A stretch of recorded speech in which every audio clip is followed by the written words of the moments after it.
Welcome to Shakti farm YouTube channel. நாம் இந்த வீடியோவில் என்னென்ன பார்க்க போகிறோம்னா, நம்ம ஃபார்மில் என்னென்ன ப்ரீடர் இருக்குது, அப்புறம் நம்ம சிக்கை எப்படி மெயின்டைன் பண்ணுறோம், அப்புறம் நம்ம சேனல் வந்து 24,000 சப்ஸ்கிரைபர் ரீச் பண்ணிட்டாங்க. உங்களோட சப்போர்ட்னால தான் இந்த அளவுக்கு நம்ம ரீச் ஆகியிருக்கோம். நம்ம 25,000 25,000 சப்ஸ்கிரைபர் வரும்போது நம்ம சேனலில் வந்து ஒரு மேல் சிக் கிவ்அவே பண்ணலான்னு இருக்கோம். இந்த வீடியோவில் நீங்கள் வந்து உங்கள் பேர் எந்த ஊர்லேருந்து நம்ம சேனலை வாட்ச் பண்ணுறீங்கன்னு கமெண்ட் பண்ணுங்கள். 25,000 சப்ஸ்கிரைபர் ரீச் ஆனோடனையும் இதில் இருக்க எல்லா நேமும் எழுதி போட்டு யார் செலக்ட் ஆகுறாங்களோ அவங்களுக்கு அந்த சிக் வந்து கிவ் அவே பண்ணுறோம். வாங்க நம்ம வீடியோக்குள்ளே போகலாம்.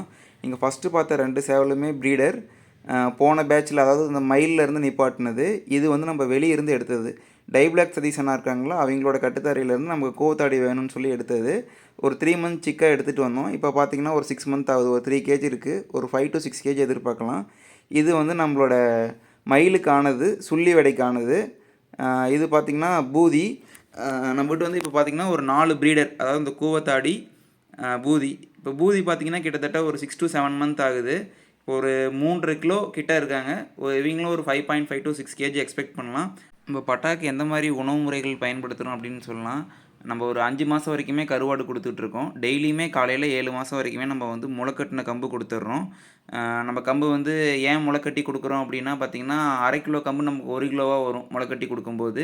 ஒவ்வொரு ஆகும்னு சொல்லுவாங்க. தீவன செலவு வந்து கம்மியாகும். இதுதான் பார்த்திங்கன்னா முளைக்கட்டின கம்பு. நீங்கள் கம்பு எப்படி முளைக்கட்டுறோம் அப்படின்னு உங்களுக்கு வீடியோ வேணுனாலும் சொல்லுங்கள், கமெண்ட் பண்ணுங்கள். அதுவும் நம்ம வந்து போட்டுக்கலாம். முளைக்கட்டின கம்பு தான் நம்ம வந்து சிக்ஸ்க்கும் கொடுக்குறோம். ஒரு 4வது நாள்லேருந்தே இதை கொடுக்க ஆரம்பிச்சிடுறோம். வெயில் காலத்தில் உங்களுக்கு தேவையான நீர்ச்சத்து இது மூலிமா கிடைக்க ஆரம்பிச்சிடும். சிக்குக்கு ஒரு 10 நாள் ஆனதுக்கு அப்புறமே நம்ம சிக் மெயின்டெனன்ஸ் பற்றி பார்க்கலாம். ஒரு 10 நாள் ஆனதுலேருந்தே கருவாடு கொடுக்க ஆரம்பிச்சிருவோம். காலையில் சிக்கை வந்து திறந்து விடும்போது தண்ணி வச்சுட்டு, அதாவது பழைய தண்ணி கிடையாது, அப்போ மோட்ரு போட்டு சூடாக இருக்க தண்ணியை வச்சுட்டு தண்ணி குடித்ததுக்கு அப்புறம் தான் முளைக்கட்டின கம்பு காலையில் போட்டுட்டு, அதுக்கப்புறம் பார்த்திங்கன்னா கொஞ்ச நேரம் திறந்து விடுவோம், மேய்ஞ்சிக்கிட்டு இருக்கும். அந்த மாதிரி ஒரு 10 நாள் ஆனதுக்கப்புறம் பார்த்திங்க அப்படின்னா சாயந்தரத்துலேருந்து நம்ம கருவாடு போட ஆரம்பிச்சிருவோம். கருவாடு வந்து கொஞ்சம் ஃபஸ்ட் நாள் வந்து கொஞ்சமாக போட்டோம், ஒரு 2 நாள் சாப்பிட்டு பழகும். 3வது நாள்லேருந்து எடுக்க ஆரம்பிச்சிடும். நாள் ஆக கொஞ்சம் கொஞ்சமாக நம்ம அதிகம் பண்ணிக்கலாம். இந்த கருவாடு வந்து நம்ம கொஞ்சம் நீட்டமாக இருக்கும். அதை சின்ன சின்னதாக நீங்கள் அருவாமனையில் அரிஞ்சோ கத்திரிக்கோலில் கட் பண்ணியோ நீங்கள் போட்டிங்க அப்படின்னா சின்ன சிக்ஸ் வந்து சாப்பிட்றதுக்கு இதாக இருக்கும். ஒரு 25 நாள் ஆயிடுச்சுன்னா பெரிய கருவாடையே அதை வந்து சாப்பிட்டுக்கும். சாயந்தரம் நாங்கள் அடைக்கும்போது கருவாடு போட்டு தான் அடைப்போம். காலையில் முளைக்கட்டின கம்பு ஒரு வாட்டி கொடுப்போம், சாயந்தரம் கொடுப்போம். இதுக்கடையில் பார்த்தீங்கன்னா நெல், அரிசியெல்லாம் ஒரு வேலை கொடுப்போம். ஏன்னா நம்ம ஒரே தீனியாக கொடுத்தோம் அப்படின்னா முகத்தில் அடித்த மாதிரி ஆயிரும். நீங்கள் பார்த்தது வந்து அந்த சின்னதுலேருந்து சிக் பெருசானது இந்த பேட்ச்சு. வெயில் காலங்கிறனால இப்போ வந்து நம்ம வந்து தர்பூசணி பழம் நம்ம தோட்டத்தில் போட்டிருந்தனால நம்ம அதை வந்து கோழிக்கு கொடுக்குறோம். தண்ணிக்கு பதிலாக அதை சாப்பிட்டுக்கும். இது பார்த்திங்கன்னா நம்ம ஃபார்முக்கு நிப்பாட்டுற ஒயிட் வெடை ஒரு 4 மாதம் இருக்கும். இவங்க எல்லாமே பார்த்திங்கன்னா ஒரு 4 கிலோ லைனேஜ் நம்ம வந்து எக்ஸ்பெக்ட் பண்ணலாம். அவங்க வந்து மஞ்சக்கால் மத்துப்பூ. இது பார்த்திங்க அப்படின்னா இப்போ இருக்க ஒரு ஒயிட் சேவல், ஒரு செங்கருப்பு, ஒரு டை பிளாக் சேவல், அப்புறம் ஒரு செங்கருப்பு வெடை. இது நாளும் வந்து சின்னதுலேருந்து எப்படி பெருசானதுங்கிறது பார்க்குறோம். இது நம்மளோட ஓல்டு லைனேஜ் வெடை. கிட்டத்தட்ட பார்த்திங்கன்னா இந்த லைன் வந்து நம்மகிட்ட ஒரு 13 வருஷமாக இருக்குது. ஒரு 4 கிலோ முட்டை விடுற தருணத்தில் ஒரு 4 கிலோ இருக்கும். ஹெவி சைஸ் வெடையை எல்லா பேட்சும் நம்ம வந்து அடை வைக்கணும். இந்த குஞ்சுங்களை டெய்லியும் காலையில் ஒரு 2 மணி நேரம் இல்லை 1 மணி நேரம் திறந்து விட்டு சாயந்தரமும் அதே மாதிரி திறந்து விடுங்க. ஒரு மாதத்துக்கு அப்புறம் நீங்கள் வந்து அதை வந்து டைம் அதிகப்படுத்திக்கலாம். என்ன தான் நம்ம அடைச்சி வச்சு தீனி கொடுத்தாலும் வெளியே மேயிற மாதிரி இருக்காது. அதாவது பூச்சி, புழுவு, பில்லெல்லாம் மேயிற மாதிரி இருக்காது. இதில் பார்த்திங்கன்னா நம்ம இந்த ஒயிட் சேவல் வந்து கொடுத்துட்டோம் குன்னத்தூருக்கு. நெக்ஸ்ட் வீடியோவில் பார்த்திங்கன்னா நம்ம சேல் அப்டேட் பண்ணலாம். இந்த முன்னாடி இருக்க செங்கருப்பு சேவலும் இந்த வெடையும் பார்த்திங்கன்னா சேலுக்கு இருக்குது. நம்ம நம்பர் கொடுக்குறோம். நீங்கள் வேணுங்கிறீங்க வந்து அவைலபிள் இருக்குது, காண்டாக்ட் பண்ணி கேட்கலாம். இப்போ பார்த்திங்கன்னா நம்ம ஃபார்மில் இதுக்கப்புறம் நம்ம சிக்ஸ் சேல் பண்ணலாம் அப்படிங்கிறனால இப்போ ஒரு 4 பேட்ச் வந்து நம்ம சிக்ஸ் இறக்கியிருக்கோம். அந்த 4 பேட்சுமே வந்து 2 மந்த் சிக்காக கொடுக்கலாம், பேர் பண்ணி கொடுக்கலாம், 2 to 4 மந்த் கொடுக்கலாம் அப்படின்னு பிளான் பண்ணியிருக்கோம். இது பார்த்திங்கன்னா அடைக்கோழி. நம்ம அடை வைக்கிறதுல வந்து ஒரு சில பேர் வந்து என்ன பண்ணுறாங்கன்னா, ஹெவி சைஸ் வெடை வந்து அடை வச்சா முட்டை உடைக்குதுங்கிறாங்க. அதுக்கு நீங்கள் ஆல்டர்னேட்டிவாக வைக்கோல் வந்து அந்த ஃப்ரூட்ஸ் கடையில் ஒரு ட்ரே விற்கும். அந்த ட்ரேயில் வைக்கோல் வச்சு அதில் முட்டை வச்சு அடை வச்சிங்க அப்படின்னா கோழியோட வெயிட் கீழே போகும்போது வைக்கிப்புல் வந்து கீழே கொஞ்சம் இறங்கும். இதே நம்ம மணலில் வைக்கும்போது என்ன ஆகும் அப்படின்னா, மணல் அப்படியே இருக்கனால கோழியோட வெயிட்டும் இறங்கும், மணலும் அப்படியே இருக்கனால முட்டை வந்து உடஞ்சிரும். நீங்கள் வைக்கோலில் வச்சு ட்ரை பண்ணுங்கள்.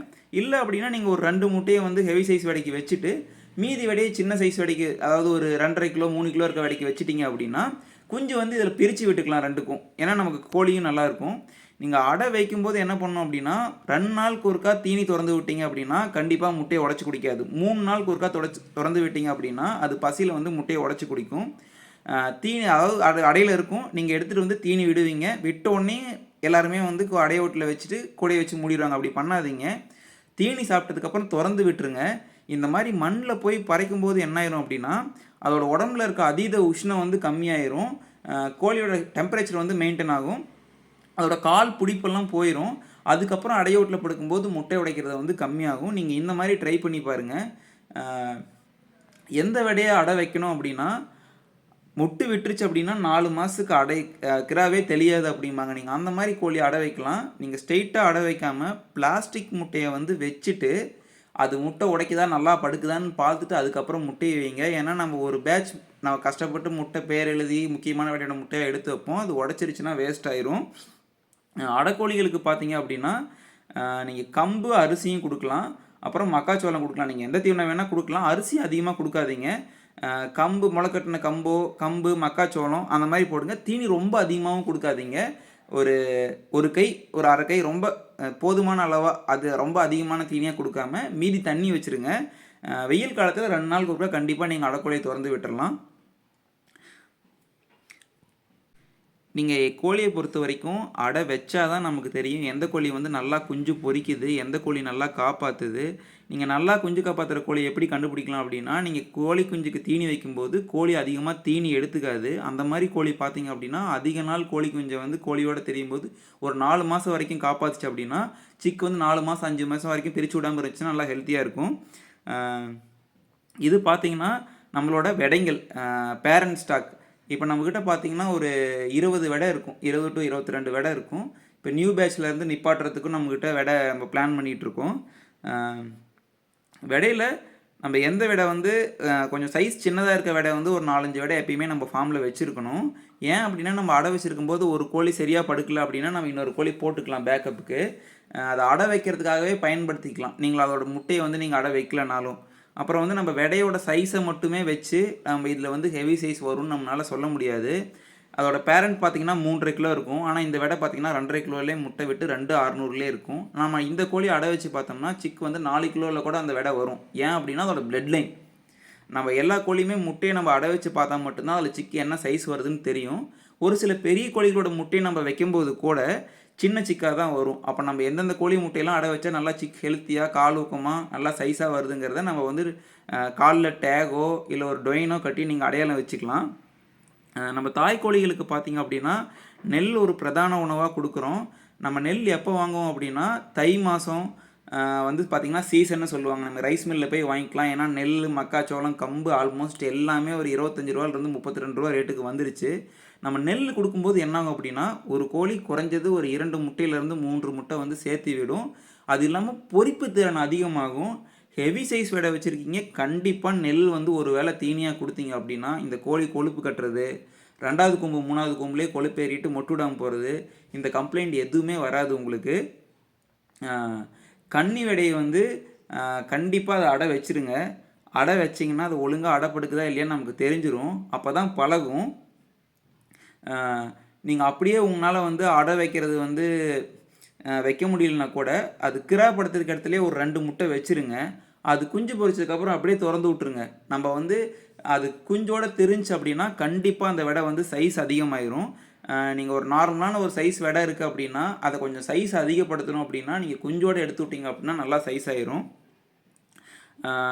நம்மக்கிட்ட இருக்க சைஸில் நம்மக்கிட்ட இருக்க இப்போ பார்த்தீங்கன்னா உங்கள்கிட்ட வந்து ஒரு 2.5 கிலோ 3 கிலோ சைஸில் தான் விடை இருக்குது. ஆனால் உங்களுக்கு வந்து அதுலேருந்து நீங்கள் ஒரு 3.5 கிலோவுக்கு போகணும் அப்படின்னா ஒரு கோழிக்கு 2 குஞ்சு விதம் நீங்கள் பிரித்து விட்டீங்க அப்படின்னா கண்டிப்பாக நார்மலாக இருக்க சைஸோட கொஞ்சம் பெருசாக இருக்கும். ஏன்னா ஒரு கோழி வந்து 10 குஞ்சுக்கு தீனி எடுத்துறதுக்கும் 2 குஞ்சுக்கு தீனி எடுத்துறதுக்கும் டிஃப்ரென்ஸ் இருக்குது.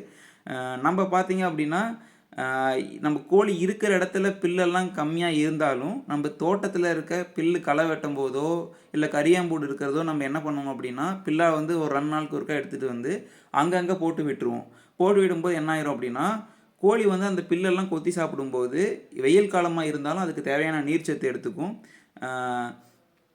கோழிகளுக்குன்னு பார்த்தீங்க அப்படின்னா முட்டை விடுற கோழிக்கு டிவார்மிங் பண்ணக்கூடாது.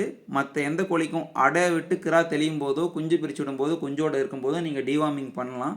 2 months ஒன்ஸ் கண்டிப்பாக நம்ம டிவார்மிங் பண்ணணும். தென் நீங்கள் வந்து ஒரு மாதத்தில் ஏதாச்சும் ஒரு 2 நாள் ஃபிக்ஸ் பண்ணிவிட்டு எல்லா கோழியுமே மத்தியானம் உச்சி வெயிலில் ஒரு 5 கோழியாக அடைச்சி வச்சுருந்து தண்ணியில் நனைச்சி விட்டீங்க அப்படின்னா இந்த குருத்தில் இருக்கிறது பொங்கு ஃபினிஷிங் ஆயிடுது. இது எல்லாமே ஆயிரும். ஒரு மாதத்துக்கு ஒருக்கா சேவல் கோழியெல்லாம் என்ன வெயிட்டில் இருக்குங்கிறத செக் பண்ணுங்கள். நீங்கள் ப்ரீடிங்க்கு யூஸ் பண்ணுற சேவல் வெயிட் அதிகமாக இருக்கா கம்மியாக இருக்கா. ஒரு சேவல் ஒரு மாதம் ப்ரீடிங்கில் இருந்துச்சு அப்படின்னா கண்டிப்பாக ஒரு 20 நாள்னாச்சும் ரெஸ்ட்டு விடணும். அந்த 20 நாள் ரெஸ்ட்டு விடும்போது ஒரு கை கம்பு, அரை கை ஆரியம், ஒரு முட்டையை உடச்சி ஊற்றி மிக்ஸ் பண்ணி காலையில் ஒரு 10 கடலப்பருப்பு, சாயந்தரம் இதை ஃபுட்டாக கொடுத்தீங்க அப்படின்னா அந்த 20 நாளில் கோழியோட வெயிட்டும் வந்து அதிகமாயிரும். அதுக்கப்புறம் நீங்கள் அதை ப்ரீடிங்க்கு விடும்போது ரெஸ்ட்டு விட்டு போடும்போது ஹேச்சிங் ரிசல்ட் வந்து பெட்டராக இருக்கும். இது நம்ம ட்ரை பண்ணி ரிசல்ட் பார்த்துருக்கோம். நீங்கள் விடையுமே பார்த்தீங்க அப்படின்னா ஒரு கோழி விடை வந்து பார்த்தீங்கன்னா இது வந்து பார்த்தீங்க அப்படின்னா ஹெவி சைஸ் விடை. இதை வந்து கண்டிப்பாக நம்ம அடை வச்சே ஆகணும். இல்லை அப்படின்னா கொழுப்பேறிடும்.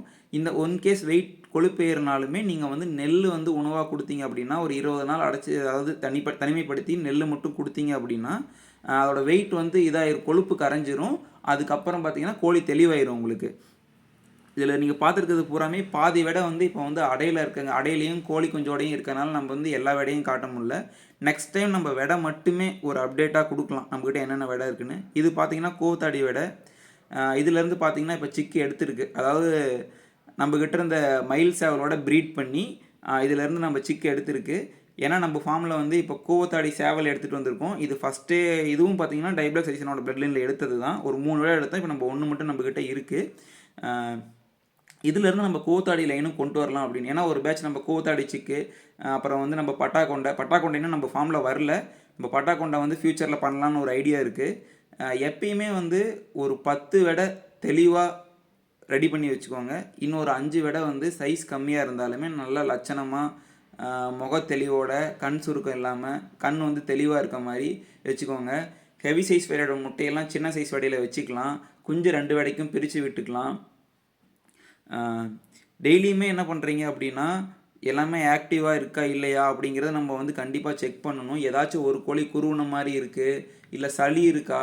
நம்ம டெய்லியுமே காலையில் ஒரு மணி நேரம், சாயந்தரம் 1 மணி நேரம் நம்ம கோழியோட டைம் கண்டிப்பாக ஸ்பெண்ட் பண்ணியே ஆகணும். அப்படி இருந்தால் மட்டும்தான் நம்ம வந்து இந்த ஃபீல்டில் சக்ஸஸ் ஆக முடியும்.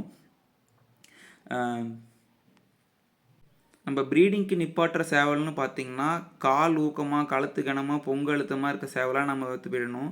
இப்போ இந்த மாதிரி ஒரு ஹெவி சைஸ் சேவலை வந்து நம்ம அளவான விடைக்கு போடும்போது ஒரு சைஸான சேவல் நம்ம எதிர்பார்க்கலாம். இல்லை சேவல் பார்த்திங்கன்னா வந்து அளவான சைஸில் இருக்குது, ஆனால் நல்ல காலத்தோட லட்சணமாக இருக்குது அப்படின்னா அதை நல்லா ஹெவி சைஸ் விடைக்கு போடும்போது அது கொஞ்சம் நல்லா ஹெவி சைஸ் சேவலாக நமக்கு எடுத்து கொடுத்துரும். ஏன்னா நம்ம விடை லைன்லேருந்து நம்ம அதை எடுத்துக்கலாம். நம்ம எல்லாமே இதெல்லாம் பார்த்திங்க அப்படின்னா இது வந்து ஒவ்வொருத்தர் நமக்கு சொன்னது, நம்ம கற்றுக்கிட்டது.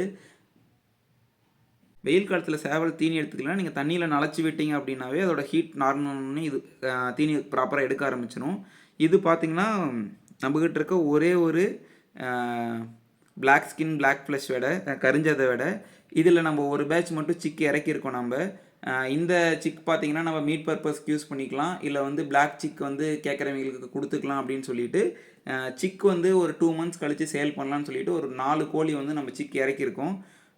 இது பார்த்திங்கன்னா கரிஞ்சதையோடது. சிக்கு வந்து பொறிச்சு ஒரு 10வது நாள்லேருந்து அல்போமர் என்ன பண்ணுறீங்கன்னா ஒரு தட்டு தண்ணி ஊற்றி, அதாவது ஒரு 1/2 லிட்டர் தண்ணிக்கு ஒரு மூடி அல்போமர் ஊற்றி மிக்ஸ் பண்ணி வச்சுருங்க. இந்த டிவார்மிங் பண்ணும்போது என்ன பண்ணுறீங்கன்னா அதாவது நீங்கள் ஒரு இடத்துல கொண்டு வந்து திறந்து விடுவீங்க.